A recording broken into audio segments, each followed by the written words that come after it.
샬롬 삼국지 3권 13번째. 관우의 목매인 말에 장비가 울먹이며 대답했다.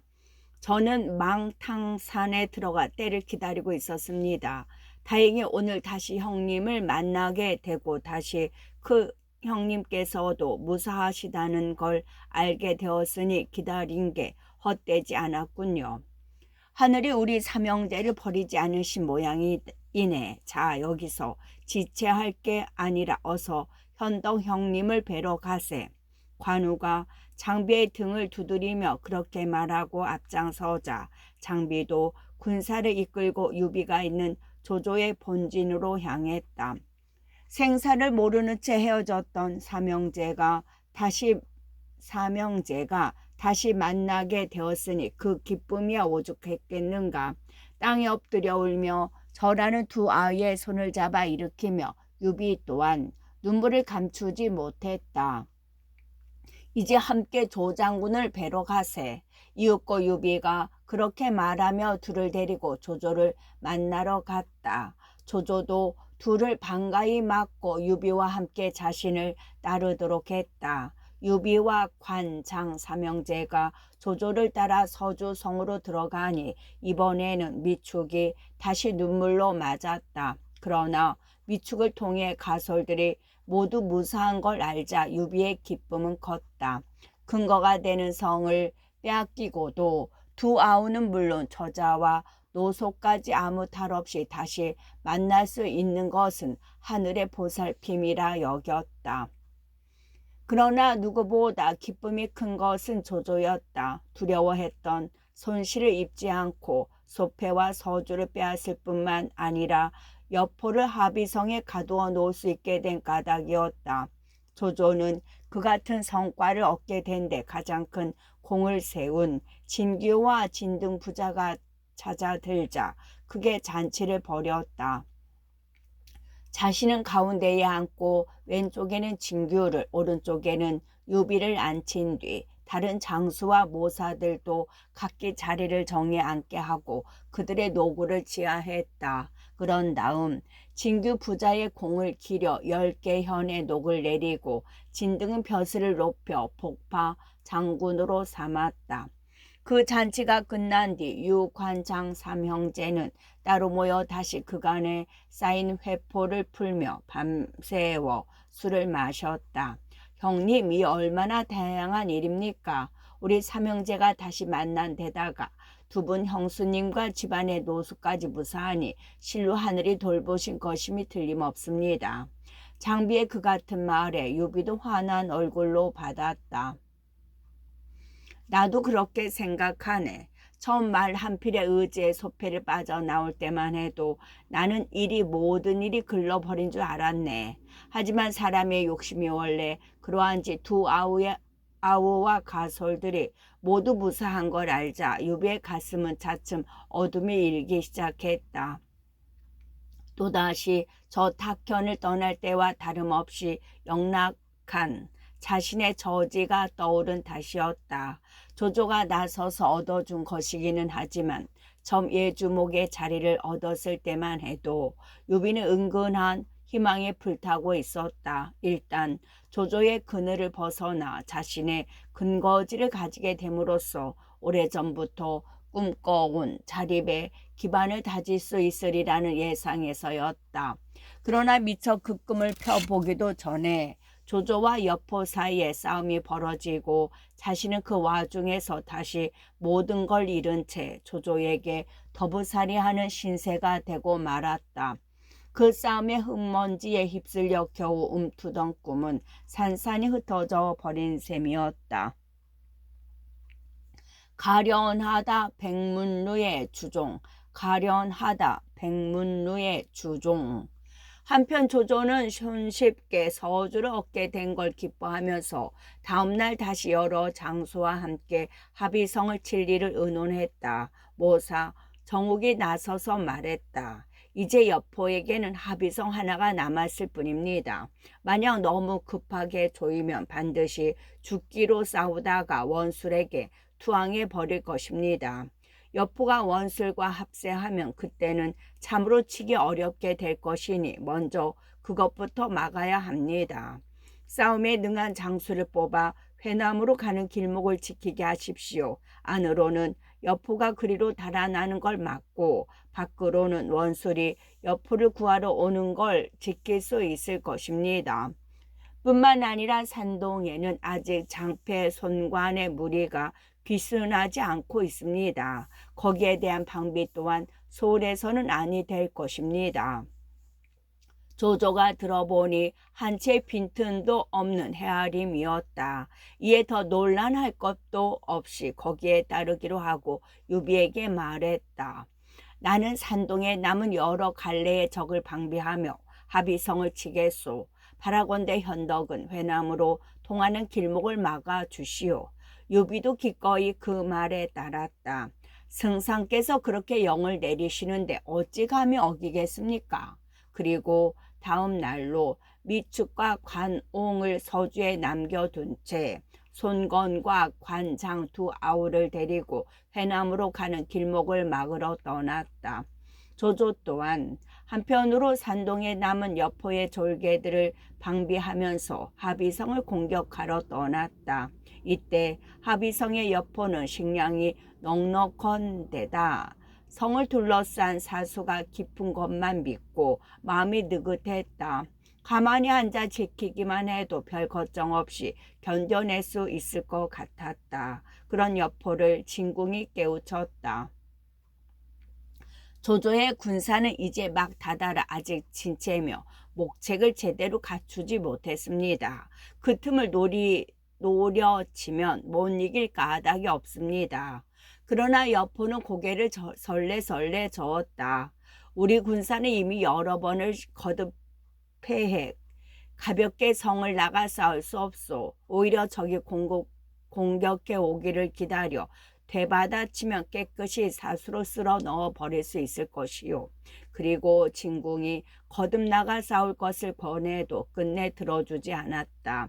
그렇게 며칠이 지나자 조조의 군사들은 이미 진채를 다지고 목책을 엄정하게 세워 자리를 잡고 말았다.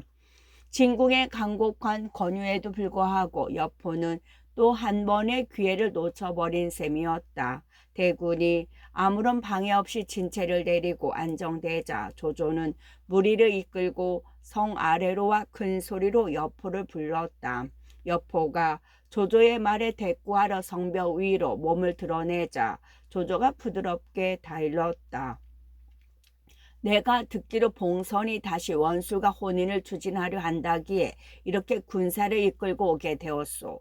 원술은 스스로 조노를 쓴 반역자로 큰 죄가 있고 공은 오히려 전의 동탁을 토벌한 공이 있소. 그런데 어찌하여 앞서 세운 공을 스스로 버리고 역적을 따르려 하시오. 만약 성이 깨트려지는 날이면 후회해도 이미 늦을 것이오. 일찍 항복하여 함께 한시를 받드는 게 어떠시오. 그렇게만 한다면 이미 봉해진 제후의 자리를 잃지 않고 영화를 누릴 수 있으리라. 목소리는 부드러워도 속셈은 뻔한 생트집이었다. 원술과의 혼인은 바로 그 조조와 손잡음으로써 깨어지고 그 뒤로 다시는 거론된 적도 없었다. 그런데도 조조는 난데없이 그 혼인을 구실로 군사를 일으켰다고 억지를 부리고 있었다. 조금만 생각해도 알만한 이치였으나 여포는 그 같은 조조의 다이름에 슬며시 마음이 움직였다. 승상께서는 잠시만 군사를 물려주시오. 여러 사람들과 의논해보고 답을 드리겠소. 그리고 정말로 항복할 뜻이 있는 듯 좌우를 돌아보았다. 이때 여포 곁에 서 있던 진궁이 그런 여포를 쳐다보지도 않고 한 걸음 나서며 성 아래를 향해 소리쳤다. 조조 이 간사한 도적놈아, 무슨 개수작이냐. 그런 다음 노한 기색으로 올려다보는 조조에게 화살 한 대를 쏘아 붙였다. 화살은 똑바로 조조가 둘러쓰고 있는 깃털 덮개 일산에 내리꽂혔다. 잘만 되면 힘들이지 않고 여포의 항복을 받아낼 수 있을지도 모른다는 기대에 젖었던 조조가 원한에 차 진궁을 가리키며 소리쳤다. 내 반드시 너를 죽이리라. 그리고 군사들을 몰아 급하게 성을 들이쳤다. 진궁은 조금도 두려워하지 않고 뚱에 있는 여포에게 다시 권했다. 조조는 멀리서 왔으니 그 기세는 오래가지 못할 것입니다. 장군께서는 보졸과 기마대를 이끌고 성을 나가 진세를 벌이십시오. 저는 나머지 무리와 함께 성문을 굳게 닫아 걸고 안에서 지키겠습니다. 조조가 만약 장군을 공격하면 저는 군사를 내어 그 등을 치고 반대로 성을 공격하려 들면 그때는 장군께서 뒤에서 그를 치십시오. 그렇게 한다면 보름이 지나지 않아 조조의 군사들의 식량이 다할 것이니 그때는 북소리 한 번으로 흙덩이 부수듯 조조의 대군을 물리칠 수 있습니다. 바로 사슴을 잡을 때처럼 앞에서 뿔을 잡고 뒤에서 다리를 붙드는 형세가 그것입니다. 여포도 싸움을 아는 자라 들어보니 그럴 법했다. 항복할 마음을 깨끗이 버리고 힘이 나 대답했다. 공의 말이 옳소. 그렇게 하리다. 때는 마침 한창 추운 겨울이었다. 군사를 성 밖으로 내리고 보니 소못이 많이 필요했다. 여포는 성 안에 영을 내려 갑옷과 소못을 거두어 드리는 등 성을 나갈 제비를 하게 했다. 여포의 아내 엄씨가 소문을 듣고 나와 여포에게 물었다. 어디를 가려고 그러세요? 군사들을 이끌고 성을 나가야겠소. 여포가 그렇게 대답하고 진궁이 낸 꾀를 대강 일러 주었다. 엄씨가 펄쩍 뛰며 여포의 소매를 잡았다. 당신이 성과 저자를 모두 남에게 맡기고 많지도 않은 군사와 멀리 나갔다가 만약 성 안에 변이 나면 어쩌려고 그러세요. 이번에는 결코 장군의 아내로 살아남지 못할 것입니다. 그 말에 귀가 옅은 여포는 다시 마음이 떨떠름했다. 얼른 결정을 내리지 못하고 머뭇거리는데 사흘이 지나가 버렸다. 기다리다 못한 진궁이 다시 여포를 찾아와 재촉했다. 조조의 군사가 성을 사방으로 둘러싸고 있습니다. 빨리 나가 성 안과 기각의 새를 만들지 않으면 반드시 고단한 지경에 빠지고 말 것입니다. 그러나 여포는 딴소리만 늘어놓았다. 내가 다시 생각해보니 멀리 나가는 것보다 굳게 지키는 편이 나을 것 같소. 그 말에 진궁은 애가 탔다. 한층 더 간곡하게 여포를 달랬다. 근자에 들으니 조조의 군사는 양식이 모자라 허도의 사람을 보내 걷어들이게 하고 있다고 합니다. 장군께서 정병을 이끌고 나가셔서 그 양도를 끊으신다면 실로 묘한 계책이 될 것입니다. 그러자 여포도 다시 귀가 솔깃해지는 모양이었다. 곧 진궁의 말에 따르기로 다짐했다. 하지만 그 또한 운인지 군사를 내기 전에 먼저 아내 엄씨에게 그 일을 말했다. 엄씨가 울며 또다시 여포를 말렸다. 장군께서 나가고 없는 성을 진궁이나 고순 따위가 어떻게 지킬 수 있겠어요? 만약 이 성을 잃게 된다면 그때는 후회해도 이미 늦을 거예요. 지난날 제가 장안에서 장군에게 버림을 받았을 때는 요행이 방서가 제 몸을 숨겨주었기에 다시 장군을 만날 수 있었지만 이번에는 누구를 믿고 저를 버리려 하시는 거예요. 엄씨가 울며 그렇게 옛일을 상기시키자 여포는 가슴이 찌릿했다. 동탁은 죽였으나 이각과 곽사의 무리에게 쫓겨 처자를 버리고 홀몸으로 달아났던 때가 문득 떠오른 것이었다. 방서가 감추어 주어 다행히 아내와 딸을 다시 볼 수 있게는 되었으나 그런 일이 다시 일어난다는 것은 생각만으로도 끔찍했다. 거기다가 엄씨는 한층 단수 높게 여포의 약한 마음을 흔들어 놓았다. 하기야 장군께서는 앞길이 구말리 같은 분이시니 어찌 소소한 저자의 일에 얽매여 천하 대사를 그르칠 수 있겠어요. 부디 첩의 일일랑 잊으시고 큰 뜻을 이루세요. 그리고 그대로 퍼질러 앉아 설게 울었다. 모처럼 다졌던 여포의 마음은 다시 흔들렸다. 까닭없이 울적해진 채 결단을 내리지 못하고 조선의 방으로 건너갔다. 지난날 전하를 위해 꽃다운 몸을 바쳤던 조선이었으나 풍파에 부딪히며 여포와 살을 섞고 사는 동안 그 매서운 뜻도 나라를 위한 정성도 모두 쓰러지고 없었다. 그녀 또한 여느 안악과 다름없이 여포와 떨어지게 되는 것만 두려워했다. 장군께서는 이 몸의 주인이십니다. 부디 저를 버려두고 가볍게 성을 나가지 마세요. 초선이 그렇게 속살거리며 매달리자 여포는 완연히 마음이 바뀌었다. 걱정하지 마라.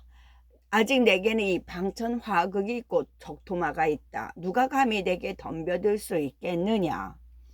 그렇게 큰 소리를 쳐 초선을 안심시킨 뒤 방을 나갔다. 이미 진궁의 말 따위는 마음 한구석에도 남아있지 않았다. 나중에 진궁이 다시 퇴근했으나 여포는 손바닥 뒤집듯 엉뚱한 소리만 했다. 조조의 군량이 이르렀다는 것은 속임수요. 조조는 워낙 깨가 많은 자라 가볍게 움직일 수 없소이다. 이제는 여포의 마음을 돌릴 수 없다고 짐작한 진궁은 그 앞을 물러나와 홀로 단식했다. 우리들은 죽어도 묻힐 땅마저 없겠구나. 한편 여포도 마음이 썩 밝지는 못했다. 처첩의 말을 듣고 진궁의 계책을 물리치긴 했으나 그것이 옳지 못함은 본능적으로 느끼고 있었다. 그 바람에 여포는 종일 엄시와 조선을 끼고 술과 마음속에 근심을 달래고 있었다. 보다 못한 모사 허사와 왕해가 여포를 찾아와 계책 한 가지를 올렸다. 지금 원술은 회남에서 크게 세력을 덜치고 있습니다. 장군께서는 전에 그와 혼약을 맺기로 한 적이 있는데 왜 지금 같은 때에 그에게 구원을 정하지 않습니까? 원술의 군사와 우리 군사가 안팎으로 공격한다면 조조를 저부수기는 어렵지 않을 것입니다. 여포가 들으니 귀가 번쩍 뜨일 소리였다. 그 자리에서 그를 닫게 해 그 두 사람을 원술에게 보내려 했다. 허사가 그런 여포에게 정했다. 한 갈래 군사를 이끌고 저희가 성을 나갈 길을 열어주셨으면 좋겠습니다. 이에 여포는 장요와 항맹에게 군사 일천을 딸려 허사와 왕해의 길을 열어주도록 했다. 그날 밤 이경 무렵이었다. 장요가 앞장을 서고 항맹이 뒤를 맡아 허사와 왕해를 보호한 뒤 여포의 일천 군마가 갑작스레 성문을 열고 쏟아져 나왔다. 워낙 뜻밖의 일이라 조조의 군사들이 손써볼 틈도 없이 성을 벗어난 그들은 길목을 지키던 유비의 진체마저 질풍처럼 지나가 버렸다. 유비의 군사들이 급히 뒤를 따라왔으나 어느새 그들은 험한 곳을 모두 빠져나가 버린 뒤였다. 일단 성을 빠져나오는데 성공하자 항맹은 500군마를 이끌고 허사와 왕해를 보호한 채 내쳐 회남으로 떠나고 장요만 나머지 절반 군사와 합의성으로 되돌아섰다. 그러나 이때는 유비의 진체에서도 대비가 있어 장요는 관우에게 길을 가로막혔다. 은연중 서로 흠모하는 사이였으나 그렇게 되고 보니 장요와 관운장도 싸우지 않을 수 없었다. 장요는 창을 꼬나 쥐고 관운장은 정령들을 휘둘러 막 싸움이 어우러지려 할 때 갑자기 함성과 함께 한때에 군마가 나타났다. 여포의 명을 받은 고순이 장요를 구하러 온 것이었다. 그러자 원래부터 별로 싸울 마음이 없던 관운장은 슬며시 길을 비켜주었다. 이미 원술에게 가는 사자를 놓쳐버린 이상 장요와 군사 몇백을 구태여 괴롭힐 필요가 없다는 판단에서였다. 그 무렵 원술은 한때 조조에게 빼앗겨 잿더미가 되었던 수춘성을 되찾아 다시 그곳을 근거지로 삼고 있었다. 여포에게 사자가 왔다는 말을 듣자 지난 일이 떠올라 불쾌하게 맞아들였다. 허사와 왕해가 올린 여포의 글을 다 읽고 원술이 물었다. 전에 내가 보낸 사자를 죽여가며 나와 혼인하기를 거절해놓고 지금에 와서 그 일을 꺼내다니 무슨 속셈인가. 허사가 송구한 듯 변명했다. 그 일은 조조의 관계에 빠져 저지른 잘못입니다. 명공께서는 부디 밝게 살펴주십시오. 조조의 군사로 고단하고 위급하게 되지 않았던들 네 주인이 어찌 내게 그 딸을 시집 보내려 하겠느냐. 원술이 다시 빈정거리듯 허사의 말에 대받아 물었다. 이번에는 왕해가 대답했다. 명공께서 지난 잘못을 따져 저희를 구해주시지 않는다면 이는 입술이 밉다 하여 이가 구하지 않는 격입니다. 입술이 없어지면 이가 시린 법, 저희 주인이 망하는 것은 결코 명공께도 복이 되지 못할 것입니다. 원술이 그만한 이치도 모를 사람은 아니었다. 조조가 여포를 멸망시키면 다음으로 칼끝을 들여댈 것은 자신이라는 걸 잘 알고 있었으나 그래도 우선 못 믿어온 것은 여포였다. 잠시 말이 없다가 이윽고 입을 열었다. 봉선이 반복이 심하니 믿을 수가 없다. 먼저 그 딸을 내게 보낸 다음에야 군사를 보내겠다고 일러라. 형편으로 보아서는 두말 없이 여포를 고해 놓고 볼 일이었으나 끝내 지난날의 작은 감정을 씻지 못한 원술의 결정이었다. 하지만 허사와 왕해로 보면 그만한 허락이라도 받아낸 게 여간 다행스럽지 않았다. 수십 번 머리를 조아려 감사한 뒤 수춘성을 나섰다. 합의성으로 돌아가려니 다시 유비의 군사들이 길목에서 그들을 지키고 있었다. 이에 유비의 진체 부근에 이르러 허사가 다시 궁리를 냈다. 낮에는 이곳을 지나기 어렵겠소이다. 밤이 깊거든 우리 두 사람이 앞서 갈 터이니 항맥 장군은 뒤를 막아주시오. 항맹의 일이 원래 그들 둘을 보호하는 것이니 달리 할 말이 있을 리 없었다. 이에 밤이 깊기를 기다려 셋은 낮에 의논한 대로 했다. 허사와 왕해가 먼저 말을 달려 유비의 진체를 진압하고 그 뒤를 항맹이 거느린 500군마가 따랐다. 그런데 허사와 왕해가 무사히 빠져나간 뒤 항맹이 막 유비의 진체를 통과하려는 때였다. 어둠 속에서 한 장수가 불쑥 나타나 길을 막으며 무쇠솥 깨지는 소리를 냈다. 이놈들 어디를 함부로 지나려느냐. 목소리만 들어도 항맹은 그가 누군지 알만했다. 다름 아닌 장비였다. 그러나 달리 길이 없는 항맹은 마음을 다잡고 창을 내밀었다. 어림없는 수작. 장비는 깍지똥 같은 몸을 날렵하게 움직여 그 창끝을 피하는가 싶더니 어느새 손을 내뻗어 말 위에 앉은 항맹을 어린애 낚아채듯 사로잡아 버렸다. 장수가 그 모양으로 사로잡혀 가자 그를 따르던 500인마의 운명도 뻔했다. 모조리 사로잡히거나 죽임을 당하고 말았다. 장비는 사로잡은 항맹을 끼고 가 유비에게 바쳤다. 비록 사자는 놓쳤으나 항맹이라도 사로잡은 걸 다행으로 여긴 유비는 곧 그를 끌고 조조의 진체로 갔다. 너는 무엇 때문에 원술에게 갔더냐? 조조가 엄하게 항맹에게 물었다. 항맹은 체념한 듯 허사와 왕해를 보호하여 원술에게 다녀온 일과 원술이 여포에게 한 말을 아는 대로 덜어놓았다. 내막을 안 조조는 크게 노했다. 그 자리에서 항맹의 목을 베 군문에 높이 걸게 한 뒤 각 영체의 영을 내렸다. 만일 일 후에 다시 방심하여 여포에게 길을 내어주는 자가 있으면 높고 낮음을 가리지 않고 군목에 따라 목을 베리라. 그 영이 얼마나 서리빨 같은지 모든 영체가 으스스하여 떨 지경이었다. 비록 조조에게 직접적인 추궁을 받지는 않았으나 자신의 진체로 돌아온 유비의 마음을 변치 못했다. 조용히 관우와 장비를 불러놓고 말했다. 우리가 바로 해남으로 가는 길목을 막고 있으니 너희 둘은 더욱 마음을 써서 지키고 만약 하나라도 조공의 굴령을 범하는 일이 없도록 하라. 그러자 장비가 두털거렸다. 내가 적정 하나를 사로잡아 주었건만 조조는 상을 주기는커녕 도리어 엄한 굴령으로 사람에게 겁만 주니 이게 무슨 꼴이요. 그렇지 않다. 조조는 많은 군사를 거느리고 있으니 굴령이 아니고서는 어찌 모두를 따르게 할 수 있겠느냐. 아우는 그 굴령을 어기지 않아야 한다. 유비가 다시 그렇게 타이르자 관우와 장비도 어쩔 수 없다는 듯 조조의 굴령을 지키기로 약속하고 각기 맡아 지키는 곳으로 돌아갔다.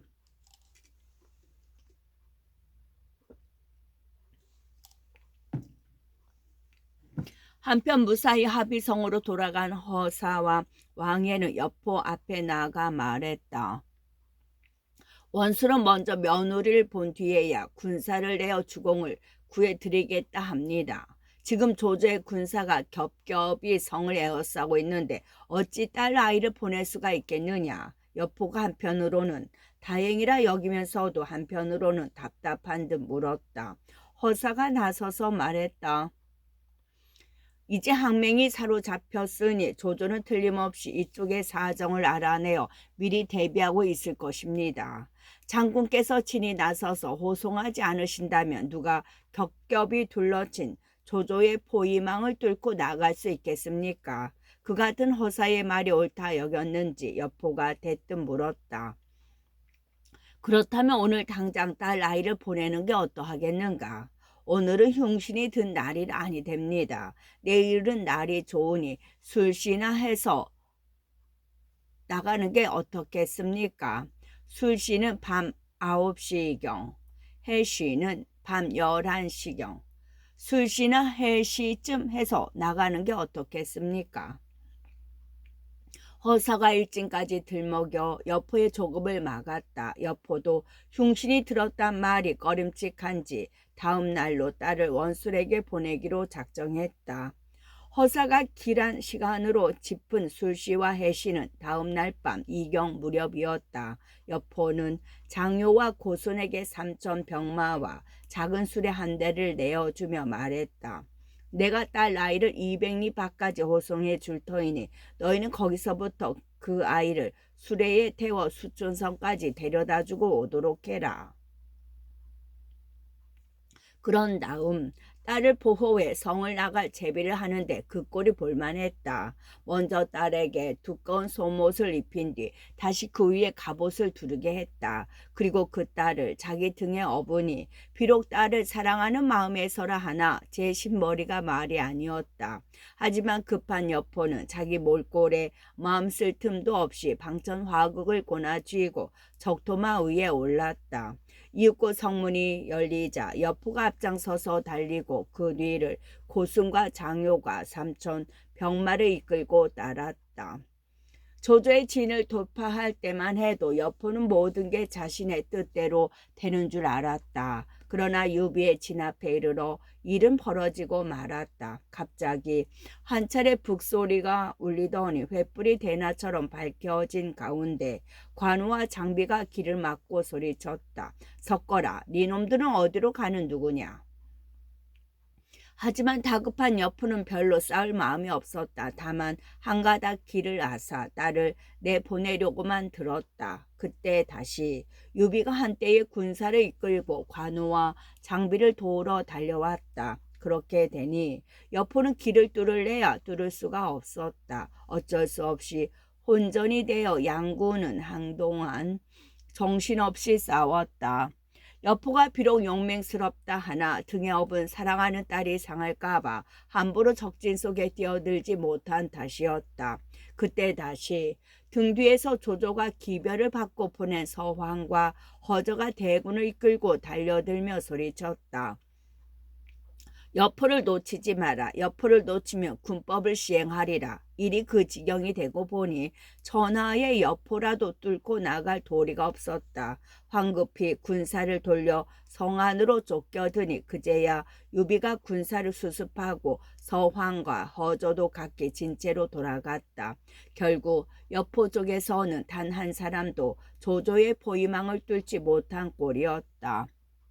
성 안으로 되쫓겨 들어온 뒤에야 여포는 비로소 사태가 생각보다 위급함을 깨달았다. 그러나 이미 달리 구원을 정할 데가 없고 정할래야 사람을 내보낼 수가 없었다. 따라서 마음속에 느는 것은 근심과 두려움이라 죽어나는 건 그저 슬뿐이었다. 그렇지만 조조도 당장은 옆으로 어쩌지 못했다. 성벽이 높고 주위를 둘러싼 물이 깊은 데다 성 안에는 곡식까지 넉넉해 달포가 지나도록 공격을 퍼부어도 끄떡하지 않았다. 그런데 또다시 급한 정갈이 날아들었다. 한해태수 장량이 동시로 군사를 내어 옆으로 구원하려 하다가 그 부장 양추에게 죽임을 당했습니다. 그런데 장량의 목을 승상께 바치러 오던 양추는 다시 장량의 신복 계고에게 죽임을 당하고 계고는 무리를 대고 대성으로 달아나 버렸습니다. 언제 우한거리가 될지 모르니 승상께서는 미리 대처하도록 하십시오. 조조도 그대로 둘 일이 아니라 생각했다. 곧 장수 사환을 불러 영을 내렸다. 너는 즉시 세 갈래 군사를 이끌고 계고를 뒤쫓아 후환이 없도록 하라. 다행히 계고를 쫓아간 사환은 며칠 되지 않아 그 목을 베어 돌아왔다. 그러나 조조는 더 이상 합의성을 치는데 시간을 끌 수 없다 생각했다. 곧 여러 장수와 모사들을 불러놓고 엄숙하게 말했다. 장량은 다행히 잠멸하였으나 북으로는 원소란 근심거리가 있고 남으로는 장수와 유포란 우환이 남아있소. 그런데 이 합의성 하나를 오래 에워싸고 있으면서도 떨어뜨리지 못하고 있으니 실로 난감하외다. 차라리 잠시 여포를 버려두고 허도로 돌아가 싸움을 쉬며 때를 보는 게 어떻겠소. 그 말을 듣자 순유가 급히 일어나 조조를 말렸다. 아니 됩니다. 옆으로 이미 여러 번 싸움에 져서 그 날카로운 기세가 많이 꺾였습니다. 원래 군사들이란 장수에 의지하는 반이 장수의 기력이 떨어지면 군사들 또한 싸울 마음이 없어지는 법입니다. 여포의 모사인 진궁이 비록 꾀가 많다 하나 그 씀이 더디고 여포는 아직 기운이 회복되지 못해 진궁의 꾀가 미쳐 정하기 전에 속히 공격하면 여포를 사로잡을 수 있습니다. 이제 와서 여포를 버려두고 돌아가셔는 아니 됩니다. 이때 곽가가 순위를 거들고 나섰다. 제게 한 계책이 있습니다. 합의성을 세워둔 채 깨뜨리는데 20만 대군보다는 더 나을 것입니다. 곽가의 그 말을 받아 순욱이 빙긋이 웃으며 물었다. 혹시 기수와 사수의 물로 합의성을 결단 내려는 건 아닌가? 바로 그렇소이다. 문약께서 용케 알아보셨소. 곽가가 소리 높여 웃으며 대답했다. 조조도 그 말을 듣자 떠오르는 게 있었다. 지금까지 합의성을 치는데 장애로만 여겼던 사수의 물이었지만 거꾸로 성을 공격하는 데도 쓸 수 있다는 것을 미처 생각하지 못했던 것이다. 좋은 가르침이요. 그렇게 해보겠소. 조조는 기쁨을 감추지 못하고 그렇게 말한 뒤 다음 날로 곧 대군을 풀어 기수와 사수의 물을 가두게 했다. 수십만이 달려들어 뚝을 막고 물길을 돌리자 금세 합의성은 물에 잠기기 시작했다. 높은 곳에서 진체를 옮긴 조조가 내려다 보니 겨우 동문 하나만 남겨두고 나머지 문들은 모두 물이 흘러들어 성 안은 순식간에 물바다로 변했다. 성만 믿고 있던 여포에게 놀란 군사 하나가 달려가 그 사실을 알렸다. 하지만 대낮부터 술에 취해 있던 여포는 오히려 그 군사를 꾸짖었다. 내 적토 많은 물 위를 평지 걷듯 한다. 무엇이 두려워 그렇게 방정을 떠느냐. 그러고는 아내 엄씨와 첩초선을 끼고 내처 술만 마셔댔다. 어쩌면 그 일밖에는 달리 할 일이 없었는지도 모를 일이었다. 성에 물이 들었다고는 하지만 당장에 무슨 일이 일어나는 건 아니었다. 오히려 불어난 물 때문에 성을 공격할 수 없게 된 조조가 막연히 변화를 기다리는 동안에 다시 여러 날이 지나갔다. 그동안에도 여포는 연히 술을 범하시고 생각나는 대로 저첩을 희롱하며 날을 보냈다. 그러다 보니 자연 몸이 주색의 코라 몰골이 말이 아니었다. 어느 날 우연히 맑은 정신으로 거울을 들여다보게 된 여포는 형편없이 초췌해진 자기 얼굴을 보고 놀랐다. 그 옛날 장안의 호남으로 흠모를 받던 그의 얼굴은 간 곳 없고 주색에 찌든 낯선 중년의 모습이 비쳤기 때문이었다. 옆으로는 분연히 거울을 내던지며 소리쳤다. 내가 주색으로 몸을 상했구나. 오늘부터는 마땅히 경계해야겠다. 그러고는 곧 성안에 엄명을 내렸다. 오늘부터 주위에 높고 낮음을 가리지 않고 술을 마시는 자는 모조리 목을 베리라. 갑작스럽긴 했지만 성안의 장졸들은 오히려 반가워하며 그 명을 받들었다. 여포가 이제 정신을 차렸으니 어떻게든 조조쯤은 막아낼 수 있으리라 믿었다. 그만큼 장졸들은 여포의 용맹을 믿고 있었다. 그런데 공교롭게도 여포의 장수 후성에게서 먼저 일이 벌어졌다. 그에게 말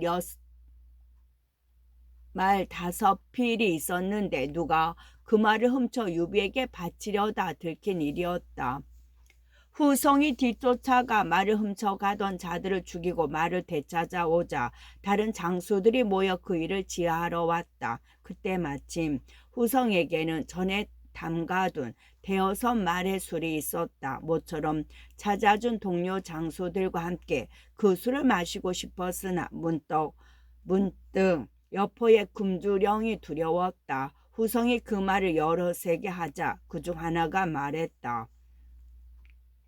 먼저 주공께 아뢰고 마시면 되지 않겠소. 후성은 그 말을 옳게 여겨 술 5병을 들고 여포를 찾아갔다. 장군의 위엄에 힘입어 이른 말을 되찾게 되었던 바 여러 장수들이 그 일을 지하러 제 집에 몰려왔습니다. 마침 집에 전에 담가둔 술이 약간 남았기로 그들과 함께 마시고자 하였으나 장군의 엄명이 두려워 이렇게 찾아뵙습니다. 먼저 올리고 꾸짖음을 받은 뒤 돌아가 남은 술을 여러 장수들과 함께 마실까 합니다. 후성이 공손에게 술을 바치며 말했다. 그러나 여포는 그런 사정 따위는 아랑곳 없이 얼굴이 벌거지도록 성을 냈다. 내가 방금 술을 마시지 말라는 엄명을 내린 바 있는데 너희들이 함부로 술을 담그고 또 모여 마시려 들다니 무슨 뜻이냐? 함께 의논해 나를 치기라도 하겠다는 것이냐? 끝.